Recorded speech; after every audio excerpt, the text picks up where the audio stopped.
안녕하십니까. 명절 연휴 잘 보내셨어요? 네, 얼굴이 좀 마음도 좀 이렇게 네, 하여튼 명절 연휴 마지막 날 또 하나님 말씀으로 함께 또 영의 양식으로 우리 영혼을 살찌워 보는 시간 갖도록 하겠습니다. 기도하겠습니다. 우리를 사랑하시는 아버지 하나님, 참으로 감사합니다. 주님의 보혈로 저희를 구원하여 주시고 또 가까운 곳에 교회를 허락하여 주셔서 하나님 말씀을 통해 우리들이 교훈을 받고 또 그 말씀을 통해 마음과 삶이 변화될 수 있도록 인도해 주시는 은혜 참으로 감사합니다. 사랑하는 형제자매님들 또 함께 모여서 하나님의 말씀으로 교훈받고자 합니다. 각 사람의 형편에 꼭 필요한 말씀이 증거되어질 수 있도록 하나님 도와주시기를 원합니다. 또 우리 가운데 질병으로 인해서 고통 가운데 계신 분들이 있다라면 주님께서 함께하여 주시고 또 치료하여 주시기를 원합니다. 또 마음에 어렵고 힘든 일들이 있는 분들 계신다라면 주님의 손으로 위로하여 주시고 어루만져 주셔서 그 마음 가운데 주님만 바라보고 살아갈 수 있도록 인도하여 주시옵소서.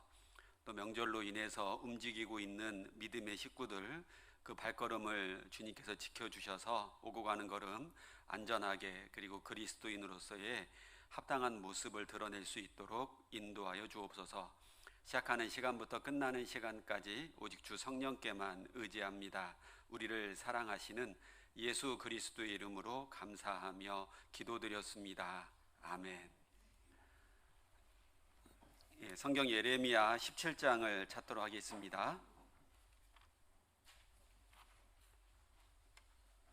예레미야 17장 5절입니다.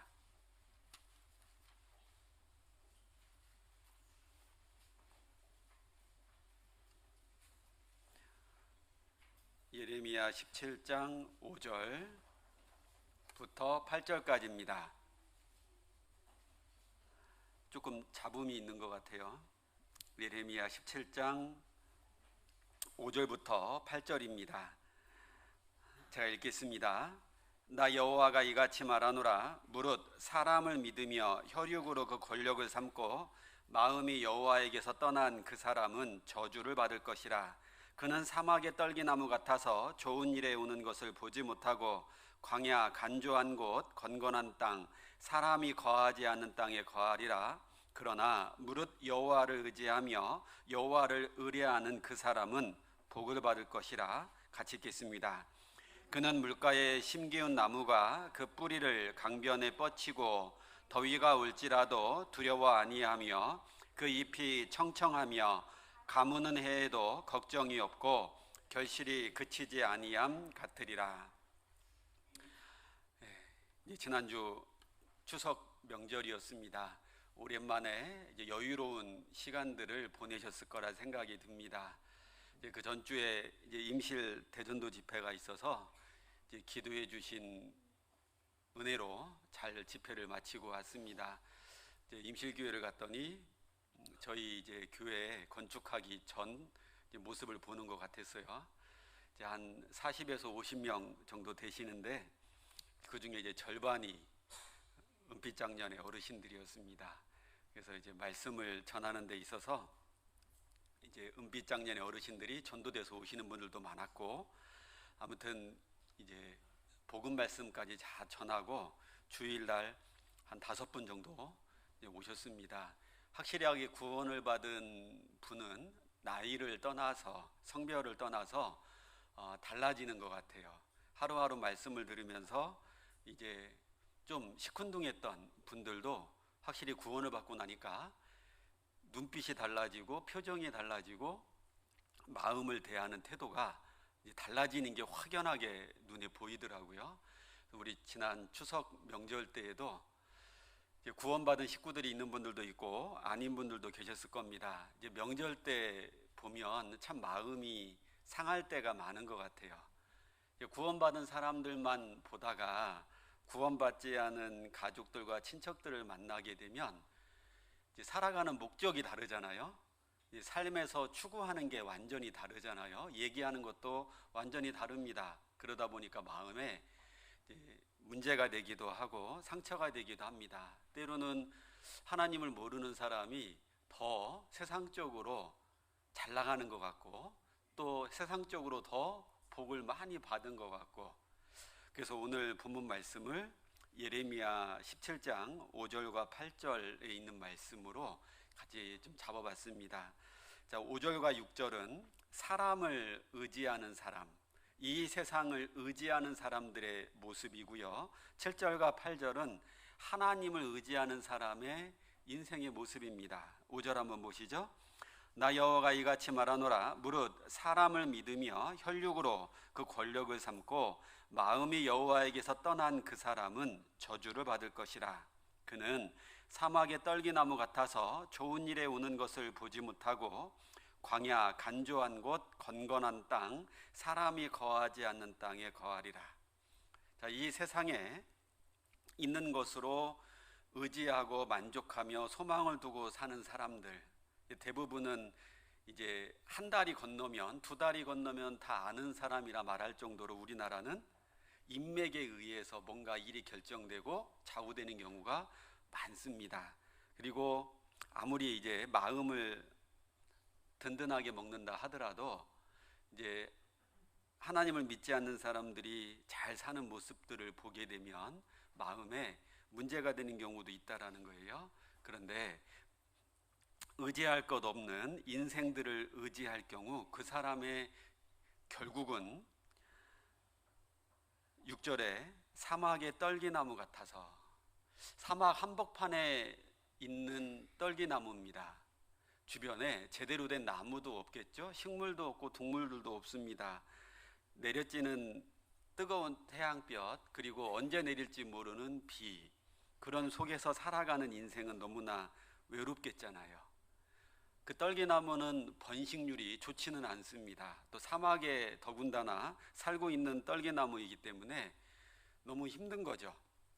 하지만 7절, 그러나 무릇 여호와를 의지하며 여호와를 의뢰하는 그 사람은 복을 받을 것이라. 그는 물가에 심기운 나무가 그 뿌리를 강변에 뻗치고, 하나님을 의지하고 사는 사람은 물가에 심겨진 나무와 같다라는 거죠. 게다가 이 뿌리가 강변에까지 뻗어 있어서 언제든지 물을 흡수할 수 있는, 더위가 올지라도 두려워 아니하며 그 잎이 청청하며 가무는 해에도 걱정이 없고 결실이 그치지 아니함 같으니라. 그래서 물가에 심겨진 그 나무와 같은 사람이 하나님을 의지하고 의뢰하는 사람이라는 거죠. 가물어도, 그리고 더위가 와도 물가에 심겨져 있기 때문에 두려움이 없다라는 겁니다. 이제 우리는 마땅히 하나님을 의지하고 의뢰하는 가운데 물가에 심겨진 나무처럼 살아가는 인생이 돼야 되겠죠. 그래서 이 물가에 심겨진 나무, 다른 말로 하면 아주 든든한 나무인 거예요. 두려움이 없고 걱정이 없는, 그래서 더위가 와도 가물어도 걱정이 없는. 그래서 오늘 물가에 심기운 든든한 나무라는 제목으로 같이 한번 생각을 해보려고 합니다. 어떻게 하면 든든한 나무가 될 수 있을지, 그리고 든든한 나무가 되었을 때 어떤 유익이 있는지, 그리고 지금 강변에 이 나무가 심겨져 있죠. 그 강변에 물이 많으려면은 근본적인 원인, 이유는 뭘까요? 비가 내려서 그 물이 흘러서 강까지 흘러가는 거잖아요. 그러니까 그 하늘에서 내리는 비를 통해서도 이렇게 교훈을 얻을 수 있는데 몇 가지 그렇게 생각을 좀 해보려고 합니다. 먼저 항상 든든히 세워진, 물가에 심겨진 그런 나무가 되려면요, 8절 다시 한번 보죠. 그는 물가에 심기운 나무가, 그러니까 든든한 나무가 되려면, 가뭄이 와도 더위가 몰려와도 근심 걱정이 없는 든든한 나무가 되려면 첫 번째는 물가에 심겨져야 된다라는 겁니다. 나무가 살아가는 데 있어서 제일 중요한 것 중에 하나가 물이죠. 주인은 그 나무가 제일 잘 살 수 있는 환경에다가 그 나무를 심습니다.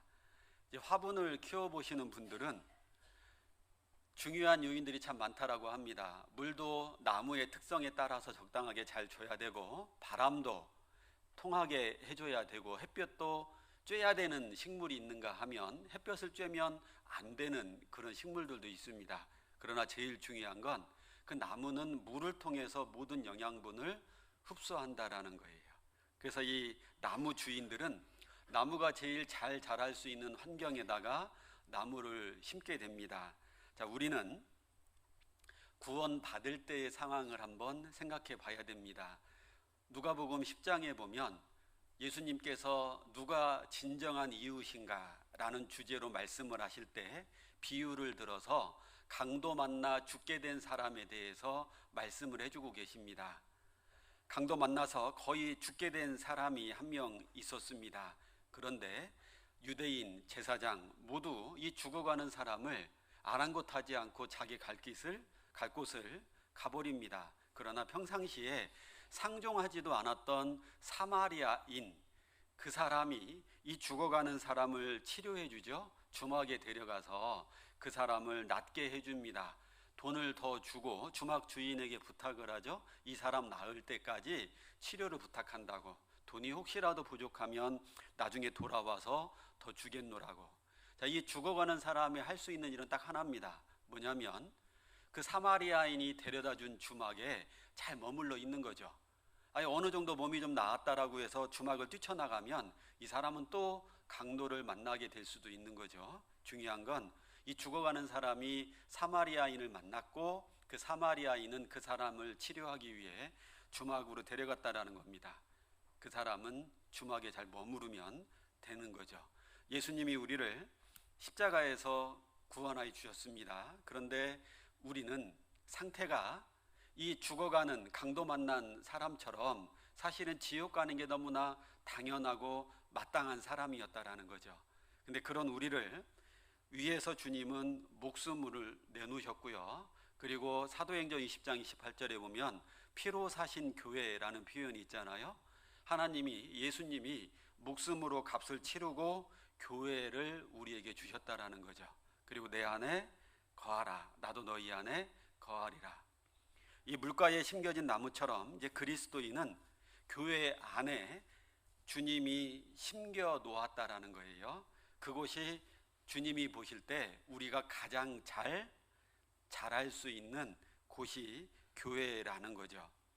그 모압 여인 룻은 이스라엘 사람들의 회중에 들어올 수 없는 사람이었습니다. 그런데 그 룻이 예수님의 조상이 돼버리잖아요. 그 부정한 그 이방 여인 룻이 예수님 족보에까지 오를 수 있었던 비결은 딱 하나였습니다. 보아스가 주인으로 있는 밭에 머물러 있었을 때 이 룻은 자기에게 필요한 모든 것을 다 그 밭에서 얻을 수 있었고 나중에 보아스하고 결혼까지 하고 예수님의 족보에까지 오르게 되잖아요. 우리는 물가에 심겨져야 될 때 든든한 나무가 되는 것처럼 구원받은 사람은 예수님이 피로 사신 교회 가운데 거할 때 그때 든든한 나무가 될 수 있는 겁니다. 그리고 또 한 가지 든든한 나무가 되려면 8절 계속 보겠습니다. 그는 물가에 심기운 나무가 그 뿌리를 강변에 뻗치고. 아무리 물가에 심겨져 있더라도 뿌리가 물을 흡수하는 곳까지 뻗어 있지 않으면 소용이 없는 거죠. 그래서 든든한 나무가 되기 위해서 두 번째 중요한 게 뭐냐, 그 뿌리가 물을 흡수할 수 있도록 튼튼해야 된다라는 겁니다. 그리고 그 물이 있는 곳까지 뻗어 나가야 된다라는 거죠. 이걸 다른 말로 한다라면 간절함이라는 거예요. 교회 안에 그 강변에 물이 흐르듯이 교회 안에는 하나님의 은혜가 흐르고 있습니다. 그런데 어떤 사람은 그 은혜를 맛보면서 든든하게 세워지는 사람이 있는가 하면 어떤 사람은 교회 가운데 있으면서도 하나님의 은혜하고는 상관없이 늘 바람이 불면 언제 뽑혀나갈지 모를 정도로 흔들흔들 위태위태한 신앙생활을 하는 사람도 있다라는 거죠. 그래서 든든한 나무가 되려면 이 뿌리도 너무 중요하다라는 거예요. 뿌리는 땅 속에 들어가 있어서 평상시에는 보이질 않습니다. 그러나 그 뿌리가 길게 튼튼하게 영양분을 흡수할 수 있는 곳까지 뻗어 있는 나무는 비바람이 몰아칠 때 진가가 드러나게 되죠. 제가 이제 2012년 싱가포르에 가 있을 때, 싱가포르는 건기와 우기가 있는 나라거든요. 그래서 한 6개월은 주로 비가 오고 6개월은 주로 햇볕만 찌는 그런 나라입니다. 그러니까 늘 이렇게 그늘에 들어가질 않으면 덥고 이제 찝찝한 습기가 있을 때에는, 우기 때에는. 그런데 좋은 것은 나무들이 엄청나게 잘 자랍니다. 전도 집회 때 한 번씩 보던 나무들 있잖아요. 그 정도로 나무가 쑥쑥 잘 자랍니다. 그래서 그때 싱가포르 교회당 옆에 공원이 하나 있었는데 나무가 너무 잘 자라는 거예요. 근데 싱가포르에 있는 나무들의 특징은 몸통이 두껍진 않아요. 가늘면서 위로 쭉쭉 잘 자라 있습니다. 그런데 한번 태풍이 지나간 거예요. 어떻게 됐을까요? 나무들이 다 뽑혀버린 거예요. 왜 그런가 봤더니 그렇게 키가 잘 자라 있는데 뿌리가 멀리 뻗어 있질 않아요. 그 나무 중심으로 제가 이렇게 손으로 한 알음 안을 정도 있죠. 요 정도만 뿌리가 있는 거예요. 그러니까 평상시 비바람이 안 몰아칠 때에는 항상 우길 때 적절하게 비가 내리고 항상 습기가 많으니까 나무들이 잘 자랐죠. 근데 뿌리가 널리 뻗어져 있지 않으니까 비바람 딱 몰아치니까 다 쓰러지는 거예요. 그리스도인들도 그럴 수 있다라는 거예요. 겉에서 볼 때에는 교회 안에서 봉사직분도 맡고 있고 구원의 연수도 지났고 내 입술은 그동안 들은 게 있기 때문에 은혜로운 말들을 많이 할 수도 있지만 뿌리가 튼튼하지가 않으면 그 사람은 비바람이 몰아칠 때, 고난이 왔을 때 흔들흔들하고 위태로운 신앙생활을 하게 된다는 거죠. 그래서 이 뿌리가 튼튼한 사람, 물이 있는 곳까지 뿌리는 뻗어 나가야 되잖아요. 그처럼 교회 안에서 하나님의 은혜를 접촉하고 싶은 그런 간절한 마음이 있는 사람에게는 교회 안에 강물처럼 흐르는 하나님의 은혜를 만나게 됩니다. 튼튼해질 수 있다는 거죠. 시편 42편에도 보면 사슴이 시냇물을 찾기에 갈급함 같이.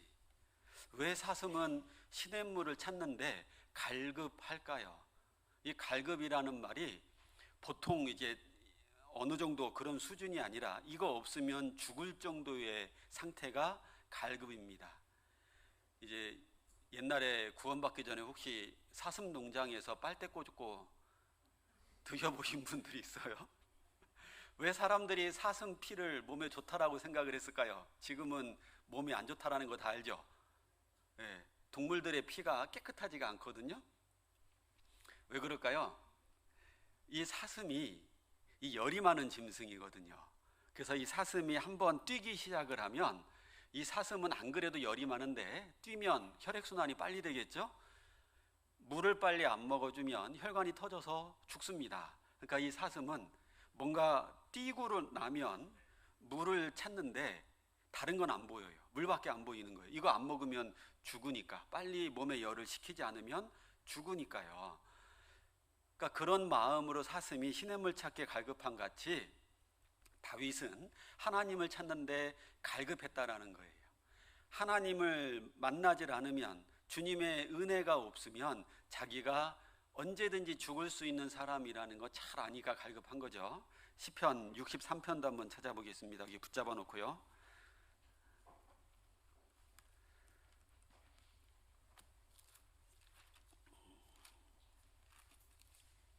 시편 63편 1절입니다.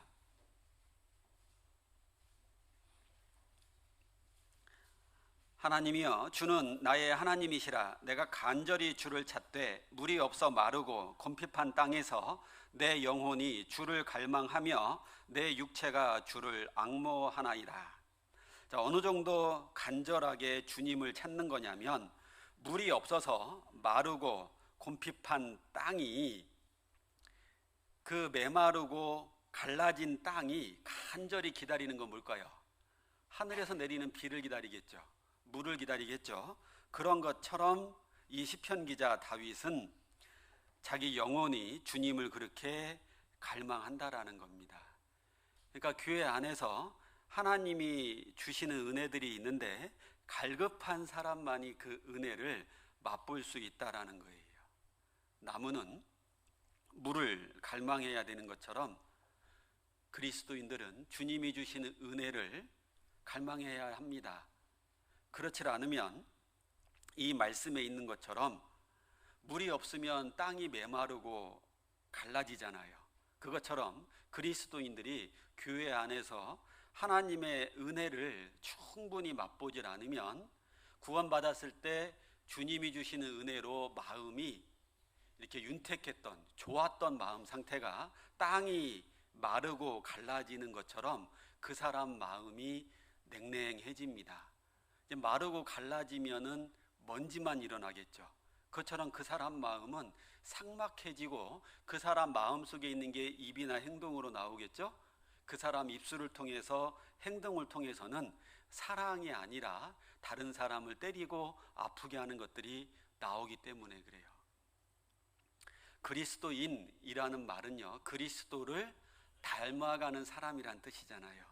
그건 다른 말로 하면 우리가 이 세상을 살아가는 게 예수 그리스도를 대신해서 살아가는 사람들이라는 뜻하고도 똑같은 겁니다.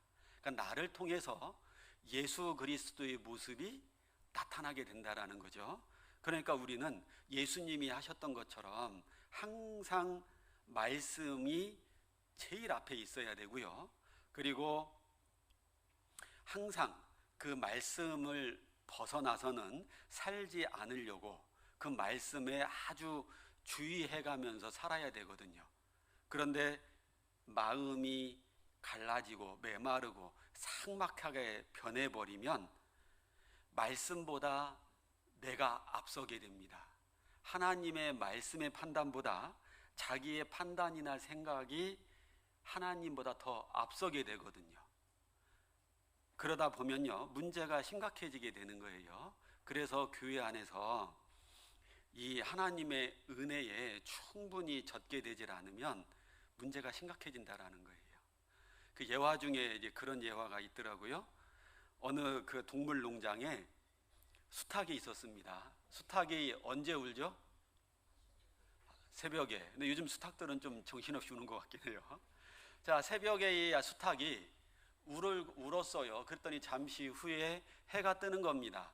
그 시간이 점점 지나가고 나니까 수탉 마음속에 어떤 생각이 들었을까요?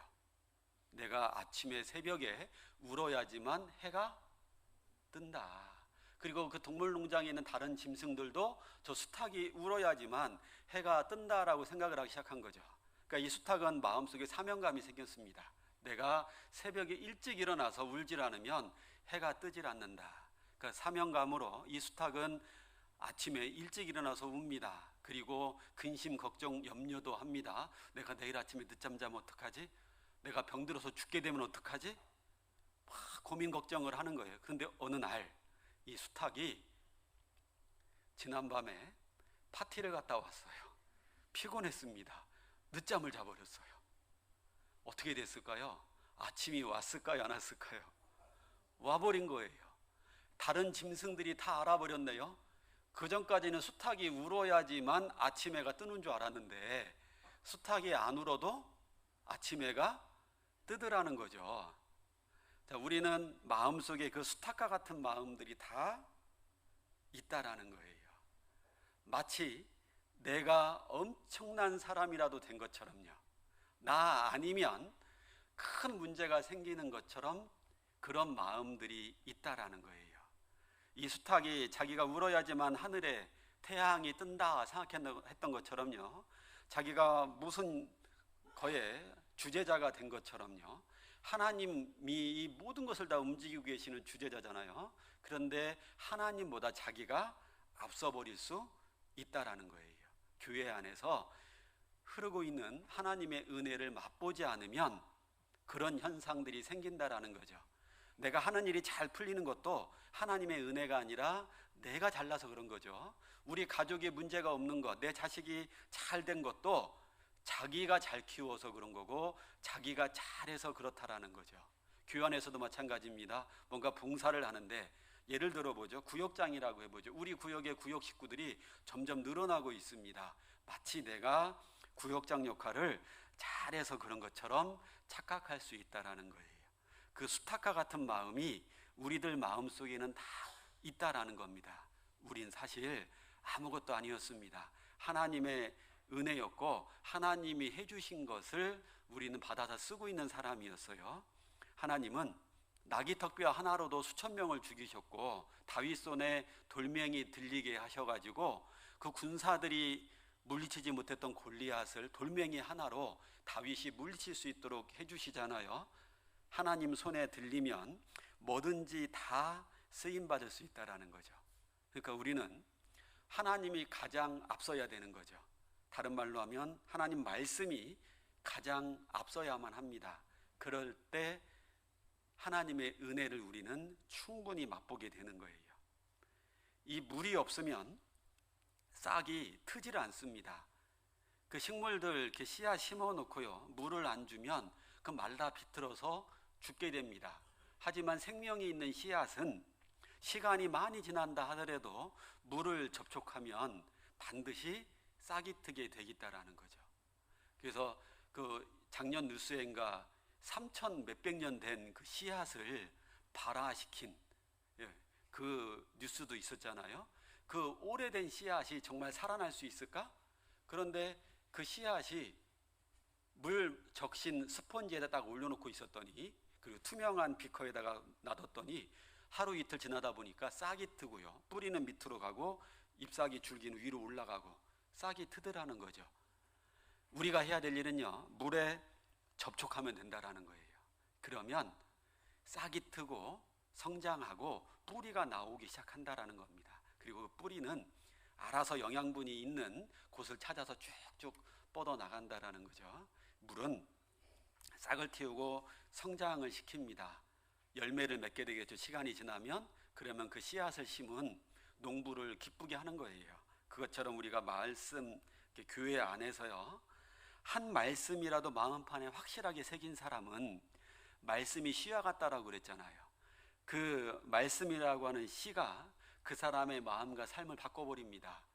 그 한 사람이 바뀌어버렸는데 그 한 사람으로 인해서 교회가 바뀌어버리는 거예요. 임실교회 대전도 집회를 하는데 이제 중간에 어머니의 말씀도 하고 뭐 이런 일이 쭉 있었는데, 말씀을 너무 듣는 태도가 너무 좋은 거예요. 우리 가평교 식구들처럼. 그 중에 한 자매님이 눈에 띄게 태도가 너무 좋은 거예요. 얼굴이 활짝 펴 있고 반짝반짝 빛이 납니다.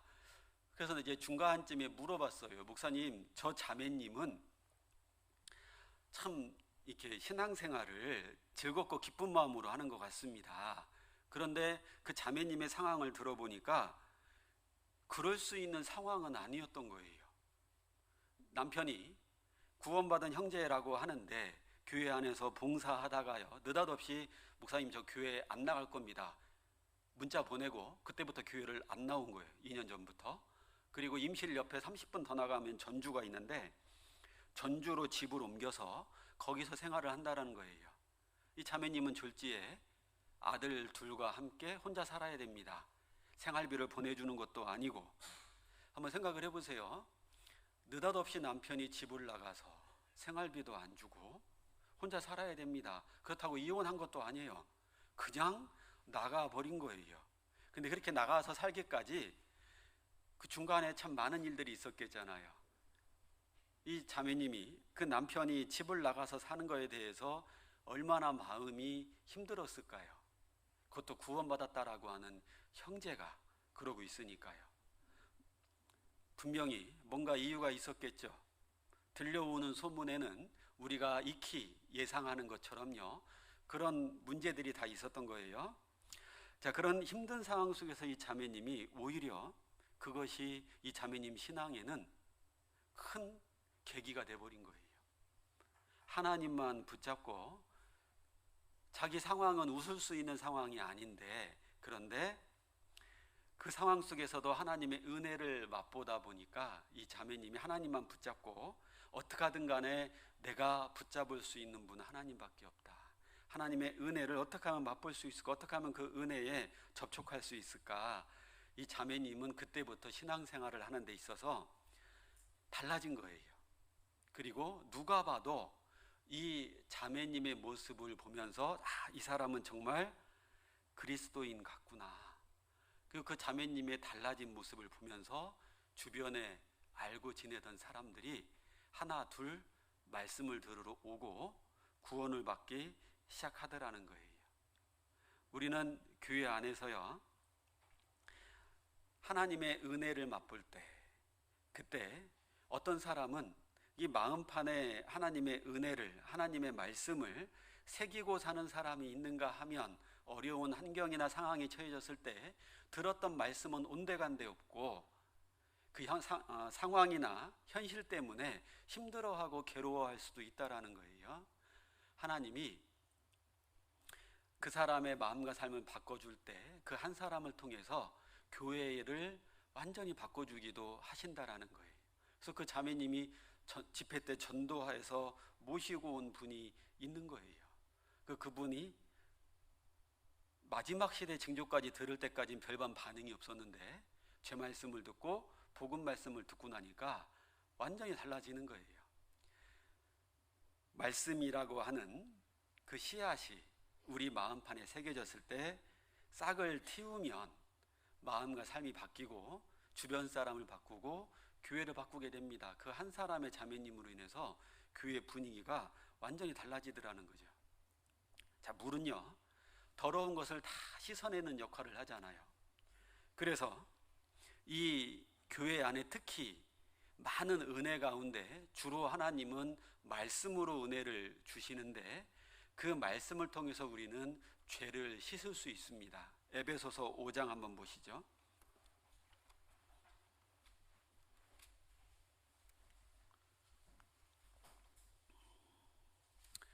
에베소서 5장 26절입니다.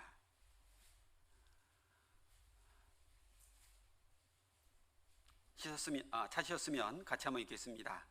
이는 곧 물로 씻어 말씀으로 깨끗하게 하사 거룩하게 하시고, 27절도 같이 읽겠습니다. 자기 앞에 영광스러운 교회로 세우사 티나 주름 잡힌 것이나 이런 것들이 없이 거룩하고 흠이 없게 하려 하심이니라. 물로 씻어 말씀으로 깨끗하게 하셨다. 자, 물이 씻는 역할을 하죠. 깨끗하게 하는 역할을 하죠. 말씀이 그 역할을 한다라는 거죠. 그래서 우리가 구원받을 때 말씀을 통해서 내 죄가 깨끗하게 씻음 받았죠. 구원받은 이후에도 하나님은 교회 가운데 많은 은혜들 가운데 말씀으로 주신 은혜가 있다라는 거예요. 그래서 생활 가운데 짓는 많은 더러운 죄들이 있는데 이 말씀을 통해서 우리는 씻을 수 있는 거예요. 그런데 이 말씀을 안 들으면요, 간절한 마음으로 대하지 않으면요, 그러면 어떤 일이 벌어질까요? 빨래도 옷도 그러잖아요. 더러운 게 하나 딱 묻었을 때, 오염됐을 때 빨리 씻어냈을 때 그 오염된 거 흔적 없이 지우기가 쉽지, 가만 놔두면 시간 지나면 어떻게 될까요? 그 흔적도 남게 될 뿐더러 잘 안 지워지는 경우도 많거든요. 식탁이나 이런 것도요, 더러워졌을 때 빨리 닦아내면 쉬운데 그 가만 내버려두면 한 번, 두 번, 세 번 더러워지면서 나중에는 그게 말라붙고 그 나무에 흡수되고 이제 지워지지가 않는 경우들이 생기잖아요. 그러니까 이 말씀이 신앙생활 할 때에도 구원 받을 때만 내 죄를 깨끗하게 다 씻어주셨다, 그게 아니라 구원받은 이후에도 신앙생활 하다가 이 죄로 인해서 더러워진 것들을 말씀이 씻어주는데, 그게 왜 중요하냐면 하나님으로부터 오는 좋은 것들을 이 죄가 가로막기 때문에요. 교회 안에 머물러 있을 때 그 은혜의 강물이 흐를 때 누구는 접촉을 해서 은혜의 강에 접촉이 되어서 은혜를 맛보는 사람이 있는가 하면 누구는 아무리 있어도 안 되는 사람도 있는데 그 차이점이 뭐냐면 죄를 계속 가지고 있을 때라는 거예요. 근데 말씀을 들으면 이거 죄구나, 계속해서는 안 되겠구나, 그리고 그 말씀으로 자신이 지은 죄들에 대해서 돌이키고요, 하나님을 위해 살아가겠다라는 마음이 생기게 된다라는 거죠. 근데 이거를 한 번, 두 번 덮어두잖아요. 나중에는 지우기 힘들어집니다. 그러다 보면 결국은요, 교회를 떠나게 되는 경우까지 생긴다라는 거예요. 든든한 나무가 되려면 일단 물가에 심겨져야 되고요. 두 번째로는 그 뿌리가 물가에까지 쭉쭉 뻗어지는 튼튼한 뿌리가 돼야 된다는 겁니다. 물이 중요하다라는 거예요. 물이 없으면 갈라집니다. 삭막해지죠. 우리 마음속에 하나님의 은혜가 없으면 삭막해지는 거예요. 먼지밖에 안 납니다. 그리고 성장하기도 어렵고요. 생활 가운데 짓는 죄에 대해서 하나님 말씀으로 씻어야 되는데 죄를 계속해서 끌어안고 결국은 하나님을 떠나게 되는 경우도 생기게 돼요. 다시 예레미야 17장 5절로 돌아가 보겠습니다. 든든하게 세워지는 나무가 왜 중요할까? 8절, 예레미야 17장 8절. 그는 물가에 심기운 나무가 그 뿌리를 강변에 뻗치고 더위가 올지라도 두려워 아니하며. 자, 든든한 나무가 되면, 물가에 심겨진 나무가 되면, 뿌리가 강변까지 뻗어지는 튼튼한 나무가 되면 더위가 와도 두려워하지 않는다라는 거죠. 나무가 자랄 때 일정한 더위는 필요합니다. 그러나 너무 더우면 잘못하면 죽을 수도 있거든요. 그런데 물가에 심겨진 나무는 더위가 와도 두려움이 없습니다. 더워서 말라 비틀어질 것 같으면 물을 흡수해서 수분을 돌려서 그 나무가 생명을 유지할 수 있으니까요. 우리 구원받고 난 뒤에 일상 가운데에도 소소한 그런 근심이나 걱정거리는 생깁니다. 무엇을 먹을까? 무엇을 입을까? 그런 근심이나 고민들 생깁니다. 그런데 든든한 나무가 되면 그런 것이 옛날처럼 내 모든 것을 지배하는 큰 근심이나 걱정이 되지를 않는다라는 거예요. 누가복음 12장 한번 보겠습니다.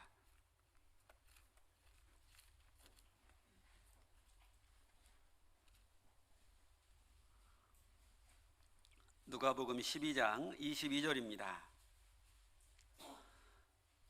또 제자들에게 이르시되 그러므로 내가 너희에게 이르노니 너희 목숨을 위하여 무엇을 먹을까 몸을 위하여 무엇을 입을까 염려하지 말라. 목숨이 음식보다 중하고 몸이 의복보다 중하니라. 자, 무엇을 먹을까 무엇을 입을까 염려하지 말아라. 음식이나 옷보다 목숨이 더 중요한 거잖아요. 그것처럼 나의 영원한 생명을 살려주신 주님이 계시는데 그 육신에 필요한 것들도 당연히 주님께서 신경 써주시지 않겠냐라는 거예요. 24절 까마귀를 생각하라. 심지도 아니하고 거두지도 아니하며 골방도 없고 창고도 없으되 하나님이 기르시나니 너희는 새보다 얼마나 더 귀하냐. 하늘의 새들도 자기 먹을 것 다 있잖아요. 살아갑니다. 그것처럼 우리를 천국 갈 수 있도록 영생을 주신 그 주님께서 이 100년도 목사는 육신을 위해서 필요한 것들은 다 책임져 주시겠다라는 거죠. 25절 또 너희 중에 누가 염려함으로 그 키를 한 자나 더할 수 있느냐? 근심 걱정한다고 키가 자라는 거 아니잖아요. 그처럼 하나님이 염려하고 근심 걱정하지 말아라. 일상 가운데 있는 육신적인 걱정들 필요 이상으로 할 필요가 없다라는 거예요. 물가에 심겨진 나무기 때문에요. 다시 예레미야 17장으로 돌아가 보겠습니다. 예레미야 17장 8절 중반 부분이요. 더위가 올지라도 두려워 아니하며 그 잎이 청청하며. 물가에 심겨진 든든한 나무는 잎사귀가 푸릇푸릇하다라는 거죠. 자, 그 나무가 건강한지 아닌지는 어떻게 알 수 있을까요? 잎사귀 보면 압니다. 잎사귀가 점점 말라 비틀어지기 시작하면 이 나무는 어떤 나무인 거예요? 튼튼하지 않은 나무입니다. 죽어가는 나무인 거예요. 잎사귀를 보면 그 나무의 상태를 압니다. 그것처럼요, 구원받은 그리스도인의 말과 행실이 그리스도답게 바뀌어간다라는 거예요. 물가에 심겨진 튼튼한 든든한 나무가 되면요, 그 잎사귀에 해당하는 게 말과 행동인 겁니다. 우리를 통해서 나타나는 말과 행동이 예수 그리스도답게 변해가는 거죠. 물가에 심겨진 든든한 나무가 되면요. 그럼 반대로 한번 생각을 해보죠. 말이나 행실이 예수 그리스도하고 반대로 살아가고 있는 사람이 있다라면 그 사람은 지금 든든한 나무 상태가 아니라는 거죠. 물가에 심겨진 나무가 아니라는 거죠. 설령 심겨져 있다 하더라도 뿌리가 물가까지 뻗어가지를 못했다라는 거죠. 그래서 우리는요, 내 말과 행실이 그리스도인답게 변해가는 걸 통해서 내가 지금 신앙 상태가 어떤지도 알 수 있다라는 거죠. 그리고 가무는 해에도 걱정이 없고 결실이 그치지 아니함 같으니라. 물가에 심겨진 든든한 나무는 가뭄이 찾아와도 걱정이 없습니다. 나무 입장에서는 가뭄은 시련입니다. 고난입니다. 그런데 물가에 심겨져 있으니까 가물어도 괜찮아요. 가뭄이 길어지면 가장 소망하는 게 뭘까요? 하늘에서 내리는 비입니다. 근데 가뭄이 와도 이 든든한 나무는 괜찮다라는 거예요. 물이 있으니까요. 그리고 결실이 그치지 않는다.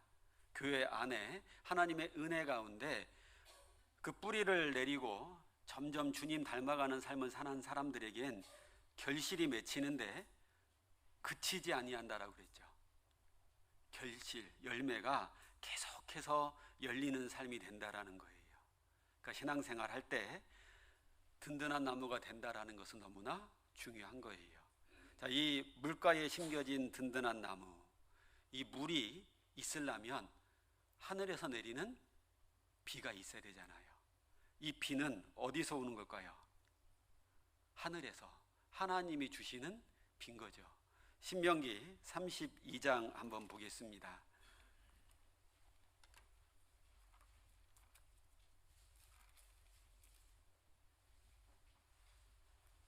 신명기 32장 1절, 구약성경 313쪽입니다. 신명기 32장 1절. 하늘이여 귀를 기울이라. 내가 말하리라. 땅은 내 입의 말을 들을지어다. 나의 교훈은 내리는 비요, 나의 말은 맺히는 이슬이요, 연한 풀 위에 가는 비요, 채소 위에 단비로다. 내가 여호와의 이름을 전파하리니 너희는 위엄을 우리 하나님께 돌릴지어다. 2절 다시 보시죠. 나의 교훈은, 하나님의 은혜는 내리는 비요. 자, 하나님이 교회 가운데 은혜를 내려주시는데 비처럼 내려주신다라는 겁니다. 그러니까 비의 특징을 잘 생각을 해보면 하나님이 주시는, 교회 가운데 내려주시는 그 은혜가 어떤 모습인지 알 수 있다라는 거예요. 일단 비가 하늘에서 내리는 것처럼 교회 안에서 은혜는 위에서부터 내려온다라는 거예요. 그러니까 어떤 사람이 하나님의 은혜를 받을 수 있냐면 낮아져 있는 사람. 은혜가 위에서부터 내려오니까요. 근데 자기가 높다라고 스스로를 높이는 사람은 내리는 은혜를 맛볼 수가 없는 거예요. 그러니까 낮아진 사람, 겸손한 사람, 그 사람은 하나님의 내리는 은혜를 맛볼 수 있는 거죠. 비는 더러운 것들을 깨끗하게 씻어주는 역할을 합니다. 비가 올 때 우리 전도 집회 듣잖아요. 비가 올 때 천둥번개가 칠 때 보통 비도 같이 오잖아요. 그때 화분 같은 거를 밖에 내놓으면 잘 자라는 이유가 뭘까요? 이 공기 중에 가장 많은 질소가 식물이 흡수할 수 있는 질산으로 바뀌는 게 번개에 의해서요. 그리고 또 하나, 번개 칠 때 보통 비도 내리잖아요. 그 비가 식물들의 잎사귀를 씻어내기 때문에 그러잖아요. 잎사귀를 통해서 강합성 작용을 해야지만 식물은 자라납니다. 식물은 햇빛을 받아서 잎사귀에서 광합성 작용을 해서 영양분을 만들어냅니다. 그런데 잎사귀가 더럽게 먼지가 잔뜩 끼어 있으면은 광합성 작용을 못해요. 근데 비가 그 먼지를 다 씻어주는 역할을 하잖아요. 그러니까 하나님이 주시는 은혜는 내가 살아가는 힘을 만들어주는 역할도 합니다. 생활 가운데 짓는 죄들을 제해 주시고 하나님을 살 수 있는 힘을 만들어주는 역할을 한다라는 거죠. 그리고 비는 막 내리면요, 이 비는 그 온갖 것들을 다 모아가지고 흘러 어디까지 가나요? 바다까지 가게 됩니다. 그러니까 이 비가 하는 역할이 뭐냐면요, 그 더러운 죄인들을, 그 죄를 깨끗하게 씻어서 그 사람들을요 새로운 피조물로 만들어서 하나님, 예수 그리스도를 닮은 사람으로 바꾸어 간다라는 거죠. 바다는 온갖 더러운 게 다 몰려 들어와도 다 포용하는 그러한 역할을 하게 됩니다. 그 모든 것을 받아들여 주시는 주님의 은혜 가운데로 우리를 인도해 간다라는 거예요.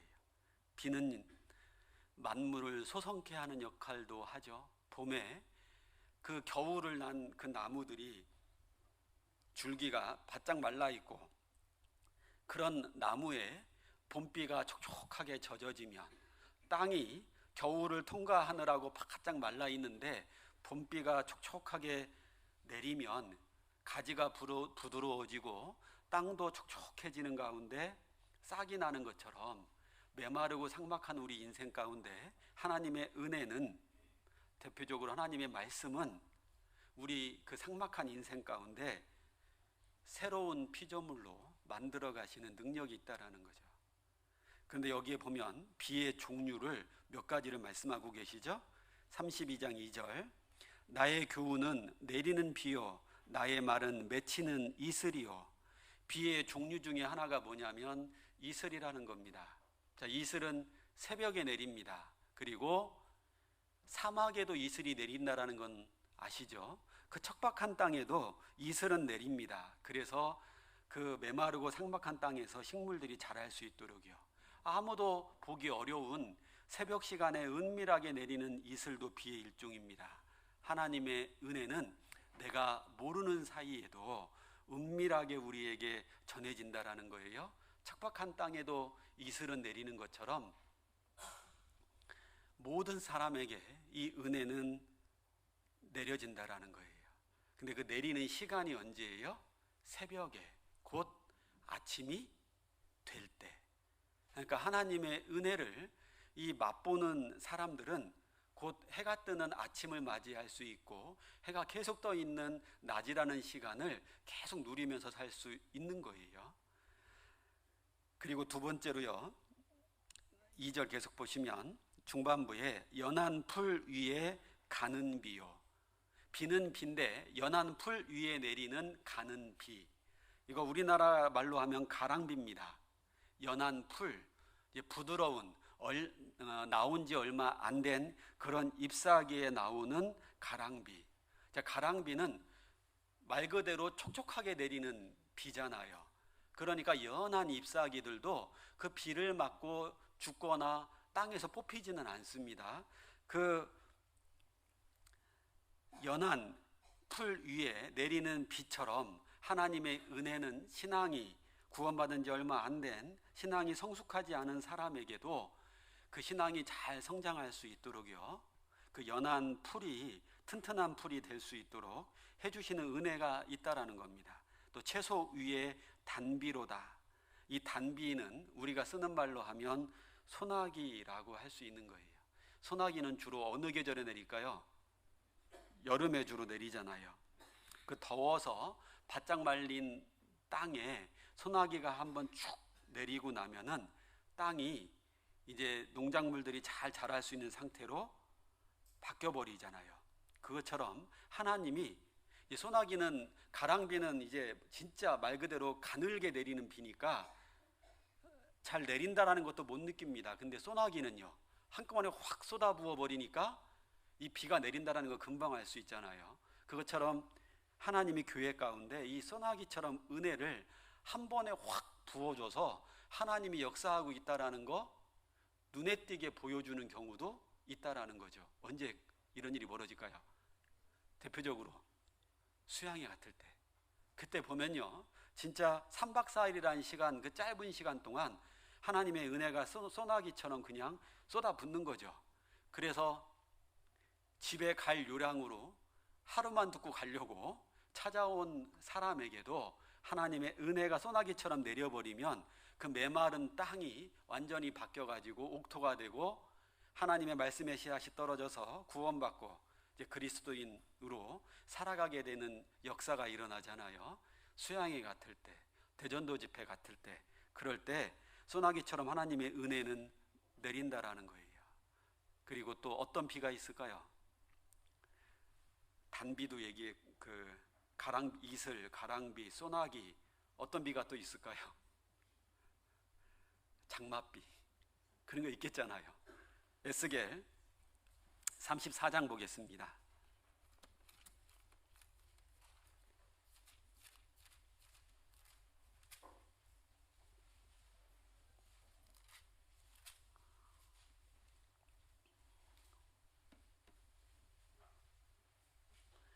에스겔 34장 26절입니다. 에스겔 34장 26절 같이 한번 읽겠습니다. 내가 그들에게 복을 내리며 내 산 사면 모든 것도 복되게 하여 때를 따라 비를 내리되 복된 장마비를 내리리라. 무슨 비요? 장마비. 장마비가 내리는 계절이 언제입니까? 여름이잖아요. 자, 여름은 봄과 가을의 중간에 있습니다. 씨앗을 뿌린 봄과 추수를 해야 되는 가을 중간에 가장 뜨거울 때, 그때 하나님은 장맛비를 내려서 그 메마른 땅에, 그리고 물이 부족한 식물들에게 충분하게 물을 공급해 주신다라는 거죠. 그러니까 가만 보면 계절마다 하나님의 은혜가 다 있다라는 거예요. 근데 가끔요, 우리도 이제 얼마 전에는 이제 가을 장마라고 얘기를 하기도 했는데, 추석 전에 비가 좀 많이 내린 적이 있었잖아요. 그 장맛비를 견디지 못하고 떨어지는 과일들이 있죠. 맛이 있든가요, 없든가요? 없습니다. 자, 그런데 장맛비를 견딘, 뜨거운 여름을 견딘 그 과일은 맛있어요, 맛없어요? 맛있습니다. 아예 하나님, 장맛비 안 주시면 좋은데요. 그러면 이제 농부가 심어놓고 그게 떨어지지 않을 수 있잖아요. 맛있는 과일 먹을 수 있잖아요. 왜 그렇게 하셨을까요? 그 장맛비를 견디는 과일이 맛있는 과일이라는 거죠. 그러니까 고난이나 시련을 통과할 때 그 사람의 신앙은 하나님 드시기에 맛있는 과일처럼 하나님이 기쁘시게 하는 신앙이 될 수 있다는 거죠. 그런데 그걸 견디지 못하는 과일은 맛이 없는 과일인 거죠.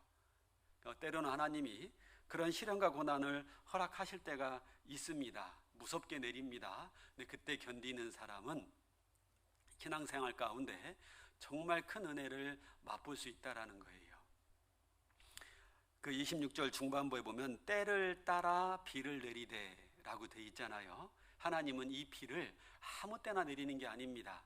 때를 따라 꼭 필요할 때 이 비를 내린다라는 거예요. 그래서 하나님은 성경에 때를 따라 내리는 비를 어떻게 표현하셨냐면 이른 비와 늦은 비라는 표현으로 하셨습니다. 신명기 11장 한번 보시죠.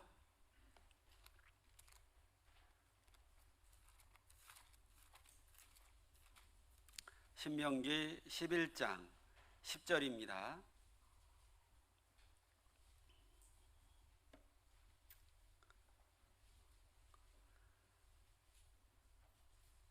내가 들어가 얻으려 하는 땅은 내가 나온 애굽 땅과 같지 아니하니 거기서는 너희가 파종한 후에 발로 물대기를 채소밭에 댐과 같이 하였거니와 너희가 건너가서 얻을 땅은 산과 골짜기가 있어서 하늘에서 내리는 비를 흡수하는 땅이요 내 하나님 여호와께서 권고하시는 땅이라. 새초부터 새말까지 내 하나님 여호와의 눈이 항상 그 위에 있느니라. 내가 오늘날 너희에게 명하는 나의 명령을 너희가 만일 청종하고 너희의 하나님 여호와를 사랑하여 마음을 다하여 성품을 다하여 섬기면, 같이 읽겠습니다. 여호와께서 너희 땅에 이른 비 늦은 비를 적당한 때에 내리시리니 너희가 곡식과 포도주와 기름을 얻을 것이요. 하나님께서 이른 비와 늦은 비를 적당한 때에 내려주시겠다. 하나님은 이 비를요 때를 따라 내려주신다라는 겁니다. 그러니까 원망할 필요가 없는 거예요. 내가 받을 만한 때가 되면, 필요한 때가 되면 이른 비 늦은 비가 내려서 결실을 얻을 수 있도록 해주시겠다라는 거죠. 이른 비는요 우리나라 계절로 치면 봄입니다. 이스라엘은 계절이 가을, 겨울, 봄, 여름이에요. 우리랑 좀 틀리잖아요. 그 이스라엘은 가을, 겨울, 봄, 여름이에요. 그러니까 언제, 이른 비가 언제냐면 9월에서 10월에 내리는 비입니다. 겨울을 통과하고 딱딱하게 굳어진 밭에 이른 비가 내려서 곡식을 심을 수 있도록 부드럽게 만들어주는 봄비 역할이 이른 비라는 거죠. 그리고 뜨거운 여름을 지나서 늦은 비는 이스라엘로 3월, 4월에 이스라엘에 내리는 비인 거예요. 추수를 앞두고 그 곡식이 알차게 연글 수 있도록 내리는 비, 그게 늦은 비라는 거죠. 그러니까 이 이른 비와 늦은 비가 없으면 이스라엘은 농사를 못 지읍니다. 근데 하나님이 그 이스라엘에게 그 비를 내려서 결실케 해주겠다 약속해 주신 거예요. 자, 그런데 이 땅을 한번 생각을 해보죠. 애굽 땅은 언뜻 보기에는 살기 좋은 땅입니다. 왜냐하면 나일강이 옆에 있으니까 살기 좋은 땅처럼 보입니다. 그런데 사람의 수고가 필요합니다. 발로 물 대기를. 그것처럼 나일강은 옆에 있지만 그 물을 자기 밭에까지 끌어가기 위해서 사람들이 노력을 하고 수고해야 되는 게 필요하다라는 거죠. 그러고도 나일강이 보리 벨 때쯤에 넘쳐버리면은 자기가 1년 동안 농사 지은 거 다 망가져 버릴 수도 있는 겁니다. 요게 구원받기 전 우리의 모습인 겁니다. 이 세상은 너무 살기 좋고 편리한 것 같습니다. 그리고 거기에다가 내가 열심히 노력을 해가지고 뭔가 얻어보려고 노력을 합니다. 구원받은 이후에도 사람을 의지하고 세상을 의지하는 신앙생활하는 사람의 모습이 애굽 땅에서 살아가는 사람의 모습이라는 거죠. 나일강이 옆에 있으니까 언뜻 보기엔 좋아 보이지만 자기가 수고를 해야지만 물을 끌어올 수 있고 나일강 넘쳐버리면 그거조차도 다 잃어버릴 수 있는 상황. 그러니까 결국은요, 이 애굽에서의 삶은 겉에서 볼 때는 좋아 보이지만 실제로는 살기 어려운 땅이라는 거죠. 그러나 가나안 땅은요, 비를 흡수하는 땅이래요. 하늘에서 비가 내리면 뭔가 좀 농사 지는 땅이 되고 뭐 이렇게 해야 되는데 오는 족족 대부분을 흡수해 버린다라는 거죠. 게다가 하나님이 비를 안 내려주면 나일강과 같은 그런 게 없으니까 농사 짓기는 어려운 땅이 가나안 땅이라는 거죠. 그러니까 하나님이 내려주시는 비 외에는 물을 얻을 가능성이 없는 겁니다. 그러니까 언뜻 보면은 가나안 땅은 엄청 힘든 땅이잖아요. 그런데 사실은요, 자기가 물 끌어다가 자기 밭에 대는 수고로움 할 필요 있어요, 없어요? 없는 거예요. 가나안 땅이 언뜻 보면은 살기 어려운 것 같아도 사실은 하나님을 믿고 하나님이 역사해 주실 것을 확실하게 받아들인 사람에게는 가나안 땅은 너무 살기 좋은 편안한 땅이 된다라는 거예요. 이게 구원받은 이후의 신앙생활이 이런 모습이라는 거예요.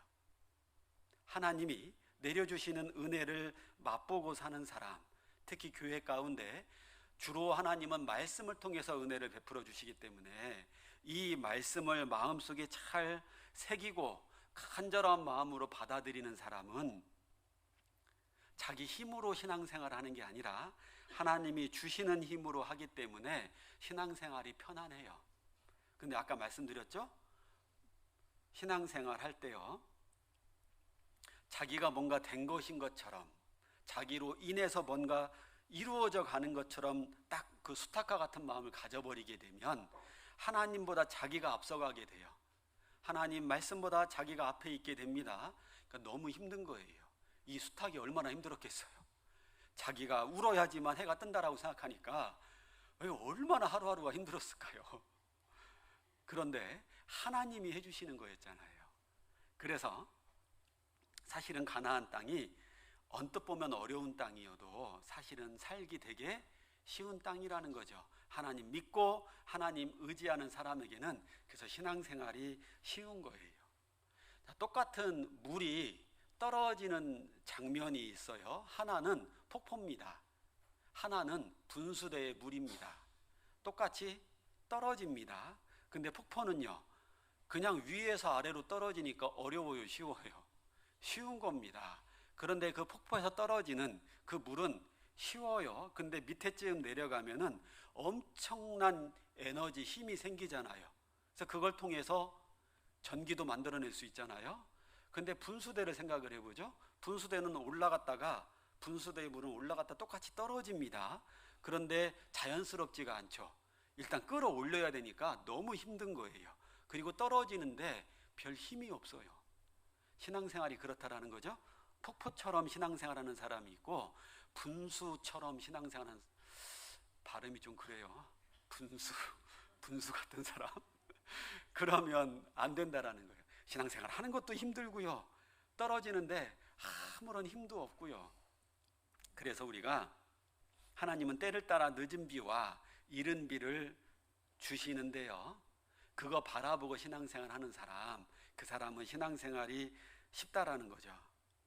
13절, 내가 오늘날 너희에게 명하는 나의 명령을 너희가 만일 청종하고요, 너희 하나님 여호와를 사랑하여 마음을 다하고 성품을 다하여 섬기면 여호와께서 너희 땅에 이른 비 늦은 비를 적당한 때에 내리시리니 너희가 곡식과 포도주와 기름을 얻을 것이요. 자, 하나님이 주시는 이른 비와 늦은 비를 맛보고 결실을 맺을 수 있는 방법이 뭐냐? 청종하고, 13절에 있잖아요. 너희가 만일 청종하고요, 너희 하나님 여호와를 사랑하고요, 마음을 다하고 성품을 다하여 섬기면 이 세 가지는 우리가 하면 된다라는 겁니다. 청종하고, 하나님 말씀에 순종하고요, 말씀을 귀담아 듣고요, 하나님을 사랑하고요, 섬기면, 그냥 섬기는 게 아니라 마음을 다하여 섬기면, 그러면 이른 비와 늦은 비가 내려올 것이고 때가 되면 결실을 맺는 신앙생활 된다라는 겁니다. 그러니까 쉬운 거예요. 근데 주의해야 될 게 한 가지 있습니다. 하나님이 주시는 이 은혜를 거부하면, 자꾸만 하나님이 때에 맞게 이른 비와 늦은 비를 주신데 그걸 거부를 합니다. 그때 일어나는 일을 한번 잠깐 보죠. 예레미야 5장입니다.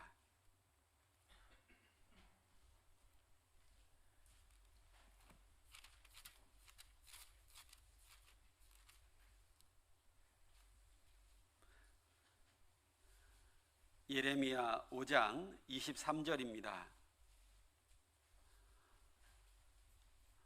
그러나 너희 백성은 배반하며 패역하는 마음이 있어서 이미 배반하고 갔으며 또 너희 마음으로 우리에게 이른 비와 늦은 비를 때를 따라 주시며 우리를 위하여 추수기한을 정하시는 우리 하나님 여호와를 경외하자 말하지도 아니하니 너희 허물이 이러한 일들을 물리쳤고 너희 죄가 너희에게 오는 좋은 것을 막았느니라.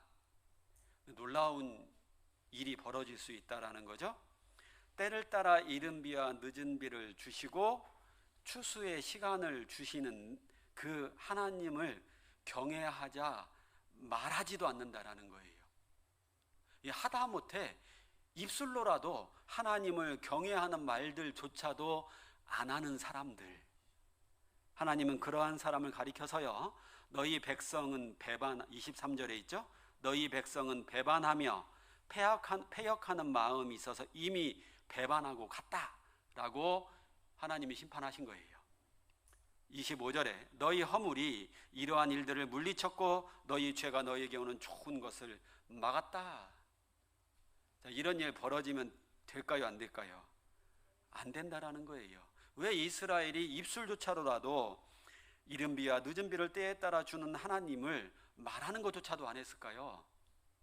평상시 삶 가운데 하나님의 은혜라는 것을 잊어버렸다라는 거예요. 마음속에 하나님이 사라져버렸다라는 거예요. 이른 비와 늦은 비를 맛보면서도 그게 하나님의 은혜라는 걸 잊어버렸다라는 거예요. 왜요? 마음속에 우상이 들어와 버렸거든요. 하나님이 아닌 다른 것이 들어와 버렸거든요. 그러니까 이 사람들 마음속에서는 하나님의 은혜를 체험하고 살면서도 전혀 말하지도 않는 그런 상황 된 겁니다. 우리가 잘못하면 이럴 수 있다라는 거죠.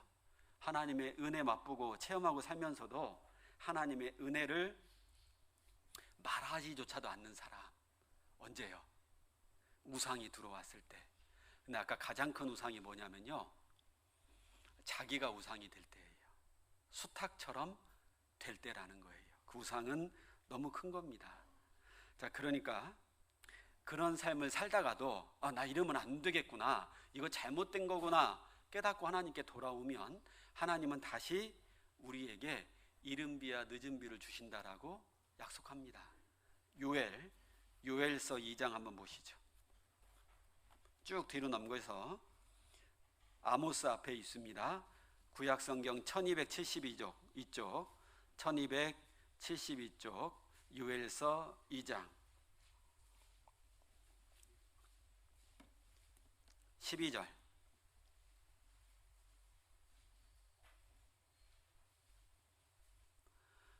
여호와의 말씀에 너희는 이제라도 금식하며 울며 애통하고 마음을 다하여 내게로 돌아오라 하셨나니. 이제라도 금식하며 울며 애통하고 마음을 다하여 하나님께로 돌아와라. 이제라도 하나님을 떠나 있다 하더라도 이제라도 돌아와라. 그러면 23절 시온의 자녀들아 너희는 너희 하나님 여호와로 인하여 기뻐하며 즐거워할지어다. 그가 너희를 위하여 비를 내리시되 이른 비를 너희에게 적당하게 주시리니 이른 비와 늦은 비가 전과 같을 것이라. 너무 위로가 되는 말씀이잖아요. 내가 하나님을 떠나서 살고 있더라도 우상을 섬기고 살더라도 하나님의 은혜를 맛보면서도 은혜인지도 모르고 살았다 하더라도 다시 하나님께로 돌아오면 이른 비와 늦은 비를 전과 같이 내려주시겠다. 하나님이 너 왜 이렇게 살았어? 너 왜 이제까지 안 돌아왔어? 책망하시는 게 아니라 여전히 변함없이 이른 비와 늦은 비와 같은 은혜를 주시겠다. 그러니까 하나님은 변함이 있는 거예요, 없는 거예요? 없는 겁니다. 문제는 누구에게만 있었던 거예요? 나에게만요. 내가 하나님을 떠났다가도 돌아오기도 했다가도요. 근데 돌아올 때 그냥 돌아오면 안 된다라는 거예요. 금식하며 울며 애통하고 마음을 다하여. 그러니까 전적으로 하나님 앞에 자기가 잘못했다라는 걸 심각하게 받아들이고요. 돌아올 때 이른 비와 늦은 비의 은혜를 맛보면 그 사람은 다시 성장할 수 있고 결심해질 수 있는데 문제는 돌아올 때 마음이 대충 돌아온다라는 거예요. 이렇게 울며 애통하고 마음을 다 하질 않고 그냥 슬며시 돌아와 버리잖아요. 그렇게 되면 또다시 이런 경우는 또다시 하나님을 떠나고 우상을 섬길 가능성이 많다라는 겁니다. 자, 우리 시작할 때 읽었던 예레미야 17장으로 돌아가 보겠습니다. 예레미야 17장 5절 나 여호와가 이같이 말하노라. 무릇 사람을 믿으며 혈육으로 그 권력을 삼고 마음이 여호와에게서 떠난 그 사람은 저주를 받을 것이라.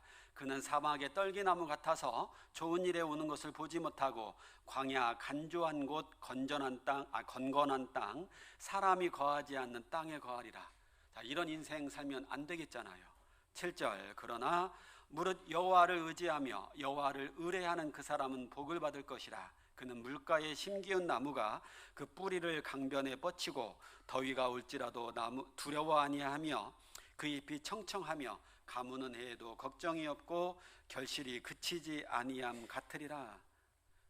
이 든든한 나무 물가에 심겨졌고 뿌리가 강변에까지 뻗어져 있는 이 든든한 나무가 우리가 살아가야 될 그리스도인의 모습이라는 거죠.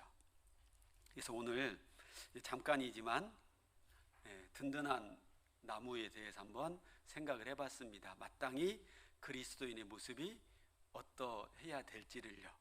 기도하겠습니다. 사랑이 많으신 우리 아버지 하나님, 저희를 구원해 주시고 주님의 몸된 교회 안에서 하나님의 은혜를 맛보며 살아갈 수 있게 해주신 은혜 감사합니다. 똑같이 신앙생활하는 가운데 하나님의 은혜를 맛보는 사람이 될 수 있도록 도와주시옵소서. 하나님의 은혜 가운데 정말 든든한 나무로 세워져 가는 그리스도인들이 될 수 있도록 도와주시기를 원합니다. 우리의 마음과 삶이 주님의 말씀으로 변화되어서 더 많은 주변 사람들에게 하나님의 은혜, 사랑을 전할 수 있도록 도와주시고 인도하여 주시옵소서. 우리를 사랑하시는 예수 그리스도의 이름으로 감사하며 기도드렸습니다. 아멘.